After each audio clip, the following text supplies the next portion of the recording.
Welcome everyone to a demo theater presentation about transformations. My name is Bojan Šaurić. I am a developer for projection engine team. And here with me is Melita Kennedy. She's a product engineer for our team. And we're going to demo transformations for you today. So already this morning in our introductory course, we talk about transformations. We're not going to go so much into detail about what talk in the morning. But in general, we have two kinds of transformations. We have geographic or datum transformations, and we have vertical transformations. Geographic transformations are basically those that converge between two geographic coordinate systems. It's not always the case, but a lot of cases it is that when we use the geographic transformation, we convert between some local datum and Earth-centered datum. In my slides, as well as my demo, I'm going to use the example of Slovenia. Slovenia is a Middle European country that in 2008 changed their datum from D4A8 to European Terrestrial Reference System 1989. And of course, when they do that change, they also provide transformations.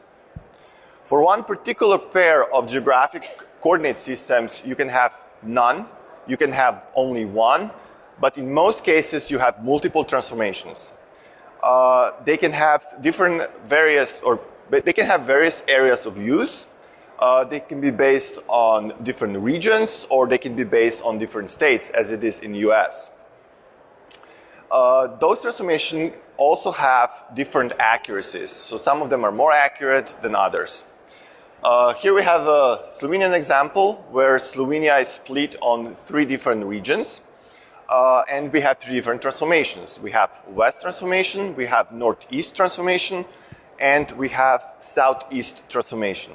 Those 3 transformations are, for example, less accurate than 7 transformations when countries split on 7 different regions. Now, it's not always the case again, but very often when transformation basically covers a smaller area of use, usually transformation is more accurate. It's not always the case. So out of all these transformations that are out there and they're available, which transformations are those? Like, how can you find transformations to use? And very short answer is we are going to generate you a transformation list. So how do we do that? We take area of use of geographic coordinate system, area of use of transformation, and extent of the data, and intersect the envelopes. And the transformation that has the largest intersection with the data and with geographic coordinate system is going to show up first on the list. So example again here, we have the data in the middle of the Slovenia, and the large envelope here basically represents the area of use for both geographic coordinate systems, old and new one. At the same time, this envelope is used for countrywide transformation. And countrywide transformation covers the data. The transformation is basically the right one and is going to show up on the list. But besides the countrywide transformation, for my data, I can also use 2 more transformations. I can use the central transformation, and I can use the southeast transformation. Now, all 3 transformations basically cover all the data, therefore means that envelope intersection is going to be exactly the same. Because of that, we need a sort of like tiebreaker between the transformations. And for that, we use accuracies. Countrywide transformation has 1 meter accuracy.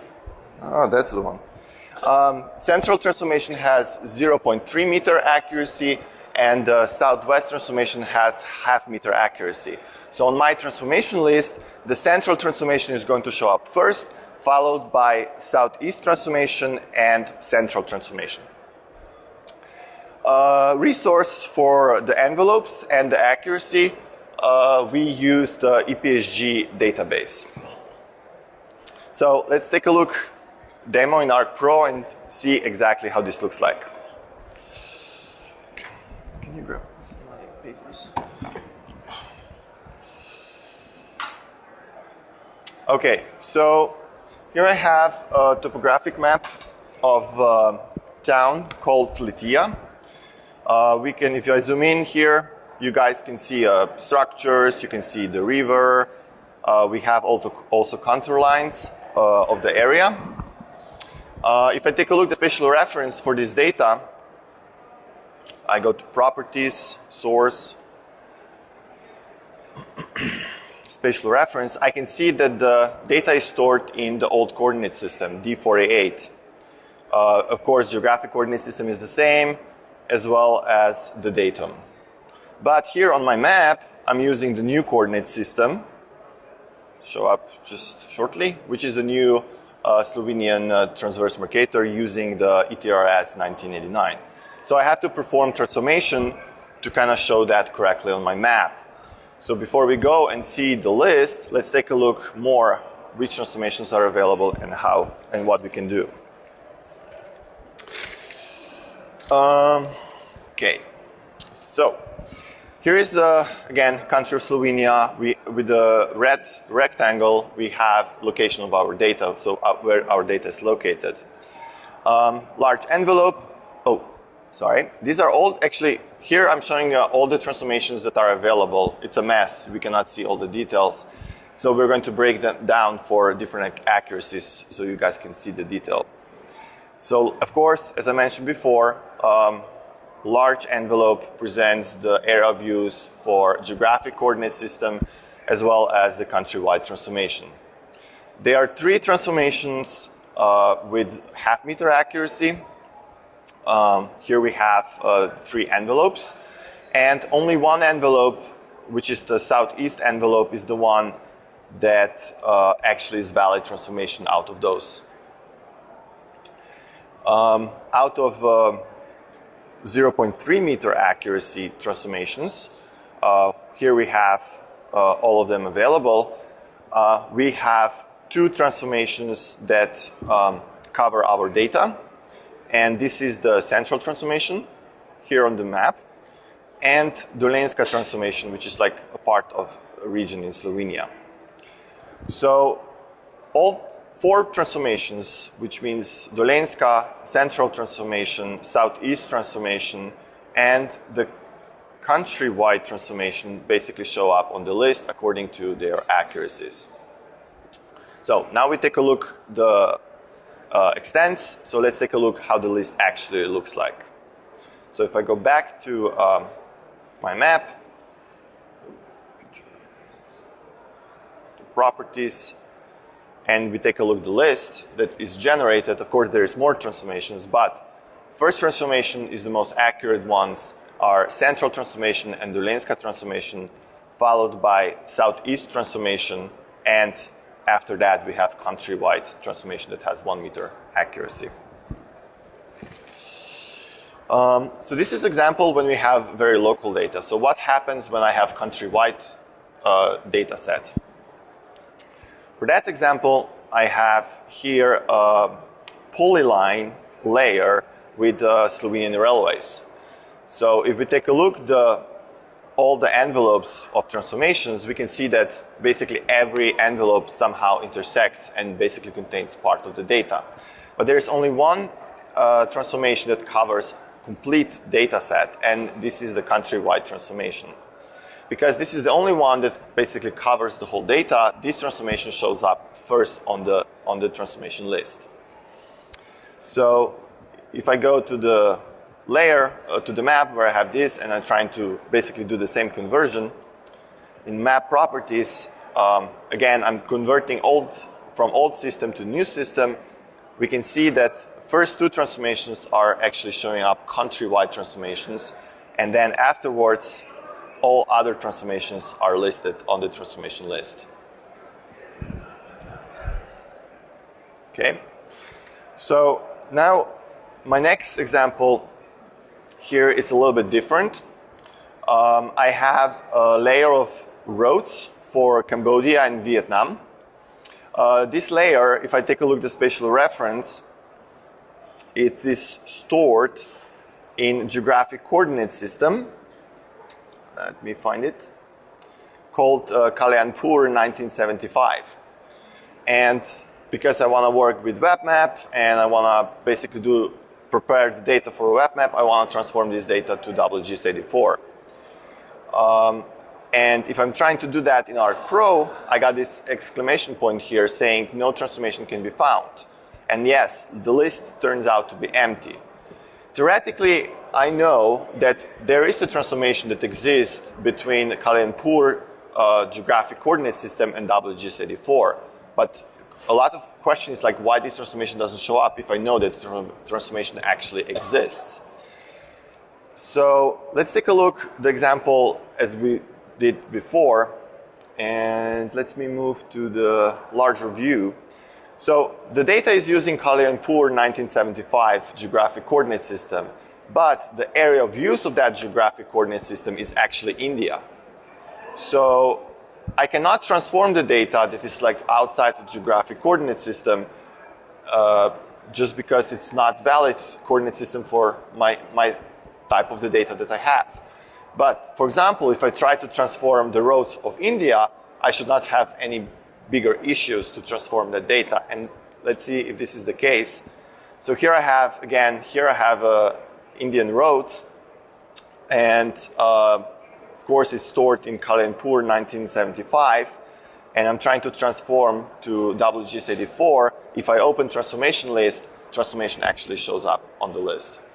So to wrap this whole idea here, if you want to transform your data, you have to make sure that not just like transformation, but also geographic coordinate system area of use intersects with your extent of your data. So that would be shortly about geographic coordinate system. And I'm going to hand up to Melita to present vertical coordinate systems. So I'm going to be talking about vertical transformations, which came into desktop at 10.4 and got a little better at 10.5 and 10.5.1, and really became active in Pro at 2.0 in the project tool, and then went the ability to do on-the-fly vertical transformations came in at version 2.1, which has just been released. So the way you access vertical transformations in the project tools is there is a little checkbox. If you don't check that, we assume you only want to do your horizontal data, and we'll ignore the fact the data has a vertical transformation defined or that there's Z's in the data. So if you want to actually do a vertical transformation, you've got to enable that checkbox. So in this case, on the left side, here's a very common example of trying to convert vertical data. From the top, I've got ellipsoidal heights. That's what you natively get from a GNSS GPS system. In this case, it's already been converted to NAT83. So we've already moved it off of WGS84 or ITRF into a NAT83 system. And then I want to actually convert to NAVD88, which is a gravity-related vertical coordinate system in the US. That's the current one for orthometric heights in the United States. So to do that, I'm going to use what's called a geoid model, which basically is a big file that has offsets between the two systems. So in this case, it's got the unwieldy name of NAD 1983 to NAVD88 CONUS geoid 12B height. So what we're trying to do is encode as much information in that name as possible. I'm telling you where it's coming from, NAD83. It's going to NAVD88, that's the VCS. CONUS means it's the grid file for the lower 48 states. Geoid 12B is the current geoid model for the US. And then finally, we're working with heights.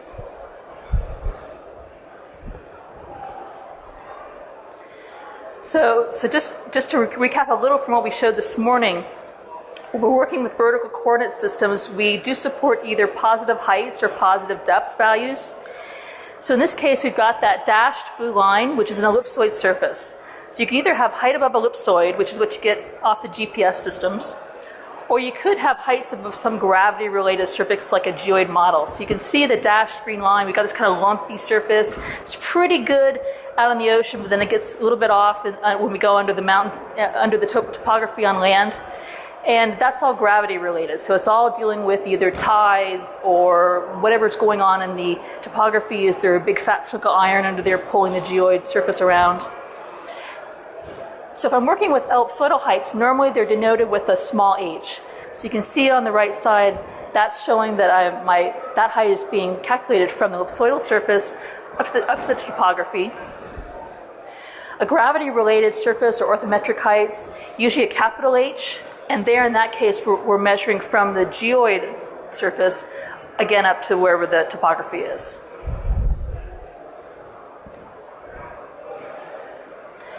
So we have several types of vertical transformations that we're supporting. One of the most common is converting from ellipsoidal heights to some sort of gravity or geoid-related height.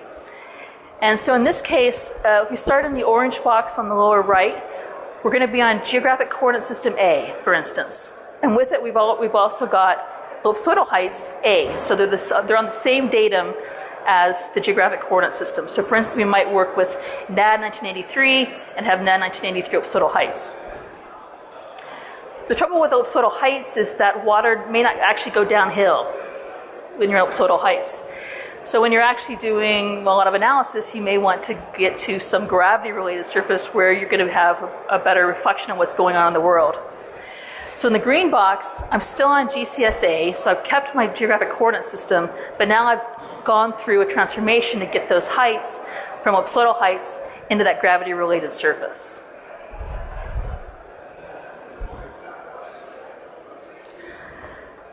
Another possibility is that we want to go between just two sets of geographic coordinate systems. Both of them are going to be on ellipsoidal heights. So for instance, again, I'm starting with geographic coordinate system A, ellipsoidal heights based on it, so they're still on GCSA, and I'm going to go over to geographic coordinate system B, and again, at that point, the ellipsoidal heights will be relative to the B, not to A anymore. This is called a 3D geographic transformation.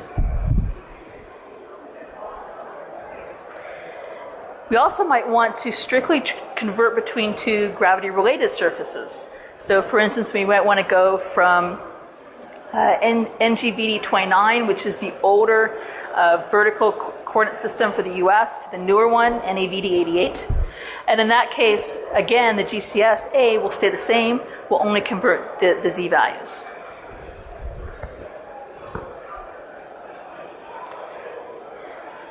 So occasionally it comes that we don't have a path to get you there. And that's particularly true now because a lot of these transformations require data, and we don't have the data yet in the software to enable to get to every place you need to go. So occasionally you can't get there directly, but maybe you can pass through another system in order to get there. So in this case, I want to go between GCS-A and a gravity-related vertical coordinate system number 1. And I want to get to, again, I still want to be on GCS-A, but I want to get to VCS-2. But for some reason, there's no way to get there. Another thing that could happen is that to make this whole path possible, I need to use some sort of grid file to get there. And the grid file will need an interpolation GCS in order to figure out what the offsets are. Maybe that's not GCS-A, maybe it's another GCS. So we have to go over there, use the interpolation grid, and then finally come back to this target that we want. So in this case, this is what we're going to be doing. We're going to go ahead and do a 2D geographic transformation. So only the latitude and longitude will get changed, but we'll move the GCS over to GCS-C. The vertical data will stay the same. These will be unchanged. Now we can finally do a vertical transformation to get from VCS-1 to VCS-2. And then finally, another 2D geographic transformation back to our original GCS-A, but now we've got the Z's on our target VCS.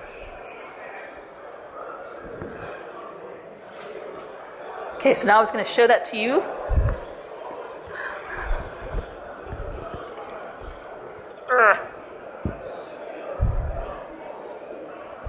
So which one is it? Twice. One more. Okay. Okay, so in this case, I've got some control points for Southern California. These are downloadable from the National Geodetic Survey in the US. And I'm going to go ahead and open up the project tool to show you what that looks like.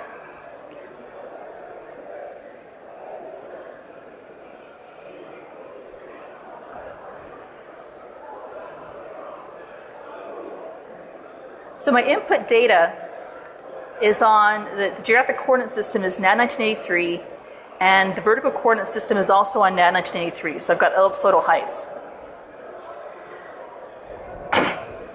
So I'm going to go ahead and set my output to be the same GCS.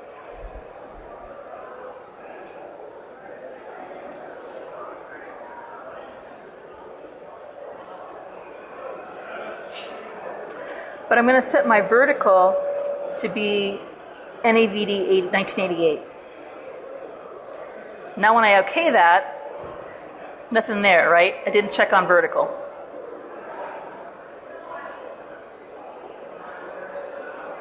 So now it's coming up with a geoid model to get me from NAD 1983 2011, which is the current geographic coordinate system in the US, to NAVD 88. So my GCS is staying the same, but I'm going to convert my heights from the ellipsoidal heights to gravity-related heights.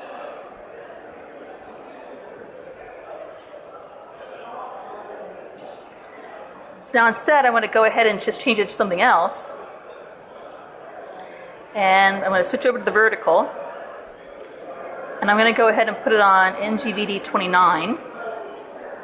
This is the older orthometric height datum for the US. And so you can see we've got that same geoid model. So I'm going from ellipsoidal heights to gravity-related on NAVD 88. And now I'm adding on a second transformation to go from NAVD 88 back to NGVD 29. So one thing to notice on here is that there's a little tilde in front of the second transformation. That actually means we're applying it in the reverse direction. So as Boyan mentioned earlier, the transformations always have a particular direction. They're always from something to something. But everything we have in is reversible, and we will either do it automatically or we'll tell you when we show it that, by the way, this is going to go in the opposite direction.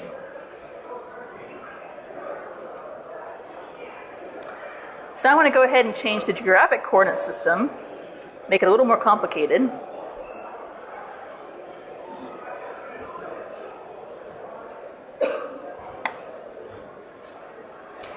And I'm going to change it to an older version of NAD 1983.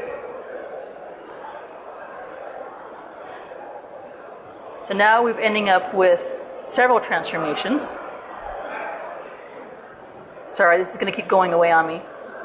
So now what's going on is that this is the same case where we're having to go to another coordinate system in order to get the whole path set. So my first transformation is converting from NAD 83 2011 with ellipsoidal heights to WGS 84, kind of an equivalent to ITRF 08 is the transformation. So at that point I'll have WGS 84 with WGS 84 ellipsoidal heights. I do another transformation from WGS 84 and ellipsoidal heights to NAD 83 with NAD 83 ellipsoidal heights. And then finally I can start picking up the geoid model to get to NAVD 88, and then finally that last transformation to get to NGVD 29.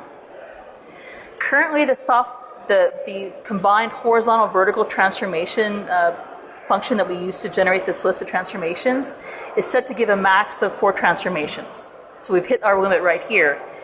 Further, it'll only allow 2 geographic and 2 vertical transformations. So I'm actually looking for cases. If you've got a case where you need more of one or the other, I want to hear about it because then I need to change this. So finally I wanted to do another one to show the difference between the 2D and 3D transformations. So in this case, I'm going to go down to world. I'm going to go pick ITRF 2008, and then go over to the vertical and pick also. I need to go up to ellipsoidal based, world, and then down to 2008. And now when I OK this, so here I've got one single transformation. It's going to go in the reverse direction because I'm going from NAD 1983 2011 to ITRF 2008. So if I click off vertical, so I don't want the Z's to be converted. You see I have the same transformation, but in this case we won't pass the Z's through, we'll keep them exactly the way they are. You'll notice that the tilde dropped off, and that's just bug. So the previous, when this was written, we didn't do the whole tilde to show you the directionality, we just put the transformation in. When they put in the horizontal vertical ones, they did the tildes, and we didn't update the older version of the algorithm. Yeah, so, okay, so that's it for that. This one. So one thing you need to do with the vertical transformations, if you want to use them, you have to do a second setup off of Pro or off a desktop or server or whatever you're using. The files for vertical transformations tend to be really large. So the EGM 2008 model, which is a worldwide geoid model, which is what you need to use with WX84, there's two versions. There's a 2.5 by 2.5 minute. It's about 150 megs, 120 megs, something like that. There's also a 1 by 1 minute, which is really good, but it's also 900 megs. So, when I said, oh, by the way, I want to put in like 500 megs of data into the core software, the management went, no. So we ended up doing a secondary coordinate system data setups for this. And so right now it's running about 1.5 gigs, mainly because of those geoid files. And any new data we put in that's related to coordinate systems, like any NTV2 files, if you use those, or things for the US like VertCon or NADCon, go into this, not into the core software. So it's not only for vertical transformations. If you have a country that's gone to a new NTV2 file, it's going to end up here, and you need to at least download this once and get that data out of there. So right now what's supported is GeoCon version 1, that's a US one, NTV2 files for Canada, Spain, Switzerland, and the UK. VertCon and Geoid 12B files, again, those are US files. And we put in Geoid files for Japan and New Zealand with this last release, 10.6 and 2.1 for Pro. And then, of course, those two monster EGM 2008 files. Again, right now we're kind of thin on the ground on vertical transformation data support. So we're still working every release. We're going to try and get a few more Geoid files as we can get permissions to redistribute them. Please take the survey. Any comments, we want to hear them, because we do use those to try and figure out what to tell you guys next year. And as one of my colleagues said this morning, the answer is always 5. 5. So both Boy and I are here. Feel free to come and ask us questions, and I'll be here the rest of the afternoon if you need me, so feel free to come up and talk to us, or whatever you want to do. I hope you enjoyed it, and I hope you learned something a little bit from this presentation. Thank you.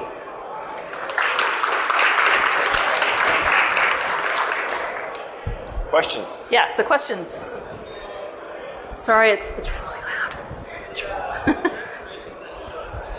Yeah. Mm-hmm. It's pretty interesting to know how you select what to show, but how do we know, isn't there some sort of like time-based, when the data was created, so how do we know what to test it in, or should you actually use information? So the question was kind of how do you trust what we give you, or how do you figure out that you should use something else, is kind of the whole sort of thing. So there are some resources for that information. If you go into the desktop help, there's like a map projection section, and the first topic at the bottom, there's links to PDF files. Those are also on the online help, of course, and I think there's links to them from the Pro help, or they're also in the desktop install. If you look in the documentation folder, there's these monster PDF files. So we list there the areas of use for all the transformations and their accuracies. So you can look at that and get an idea of which ones are better and which ones are worse. I also recommend looking at epsg.org, or actually epsg-registry.org. We get like 80% of our data from them, and I'm on the committee that helps maintain it.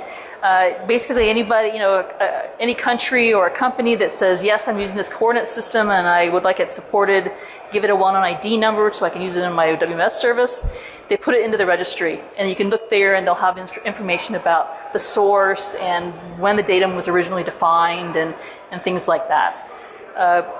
Going a little further into that, there is some, a lot of the newer, very recent geographic coordinate systems like the ITRFs, NAD83s in both Canada and the US, ETRF89 in Europe, have what's called time-based transformations, where you can move through time on your coordinates because you know the Earth is moving because of plate tectonics or because there's been an earthquake or subsidence in Louisiana or whatever.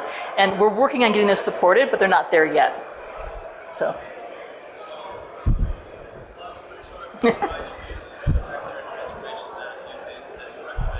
Yeah, you can fool the algorithm. particularly if you've got a base map in there, like desktop looks at the base map as well, and so it'll like default to the biggest area.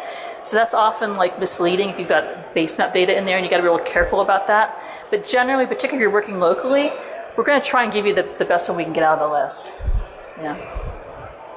Okay, so let's break out of here because they need to set up for the next one, and we want to give them time to get going.